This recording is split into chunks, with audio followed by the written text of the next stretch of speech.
की हे वत्से,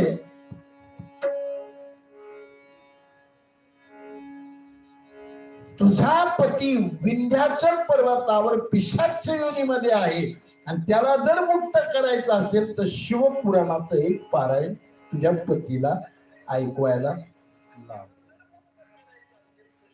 एक शिवपुराणाचं पारायण तुझ्या पतीपुढे कोणीतरी गायलं पाहिजे, तुझ्या पतीने ते ऐकलं पाहिजे, अशी व्यवस्था. जगदंबे तूच करणं, काय करायचं ते मी काय करू.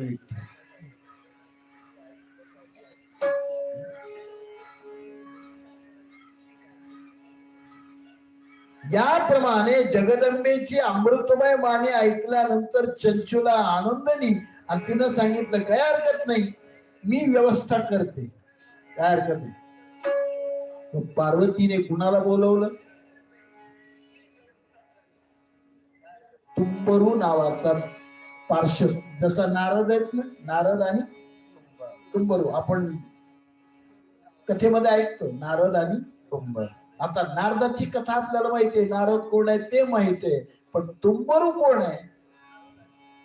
तो भगवान परमेश्वराचा भाट आहे, पुराणिक आहे. तो सुद्धा आडरानामध्ये गेलेले लोक सन्मार्गाला लावण्याचं काम तुंबरू करतात.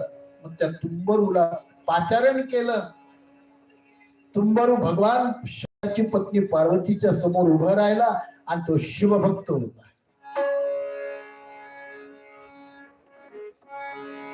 आणि त्या तुंबरूने पार्वतीला नमस्कार केला. माते काय आज्ञा आहे? मला आज्ञा एकच आहे, ही चंचुला आहे, हिचा पती बिंदुक नावाचा पापी होता. तो सध्या विंध्याचल पर्वतावर पिशाच योनीमध्ये फिरतोय. आतापर्यंत त्यांनी नरक भोगले आणि आता तो पिशाच योनीमध्ये फिरतोय. तर मी तुला आज्ञा देते, या चंचुलेला बरोबर घेऊन जा.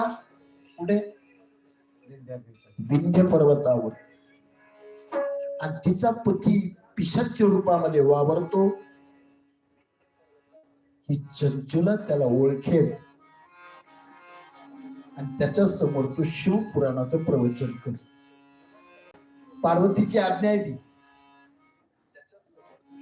सेव्या सगुणा निर्गुणा पिच त्वमाद्या प्रकृती सूक्ष्म सच्चिदानंद रूपिणी. यत्नपूर्वक मोठ्या युक्तीने शिवपुराणावर प्रवचन कर, तो सगळ्या पापातून मुक्त होईल आणि त्याचं चित्त शुद्ध होईल.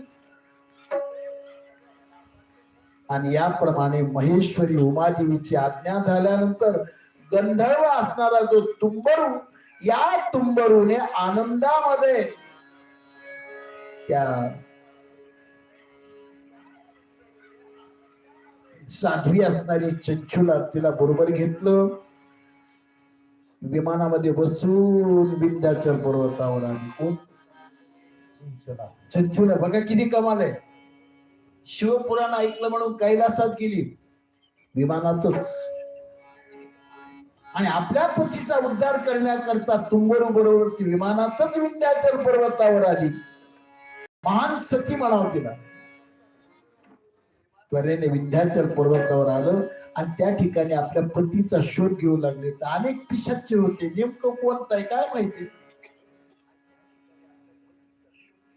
पण सगळ्या पिशाच्याचा शोध घेता घेता तिला तिच्या पतीचा दृष्टांत किंवा पतीचा चेहरा दिसला. आता पती ओळखूच येतो की.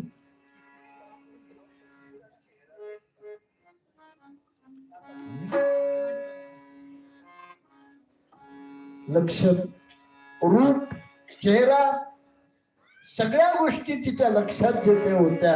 आणि ते पिशाच बघितले किती असं स्थूल होतं महाराज.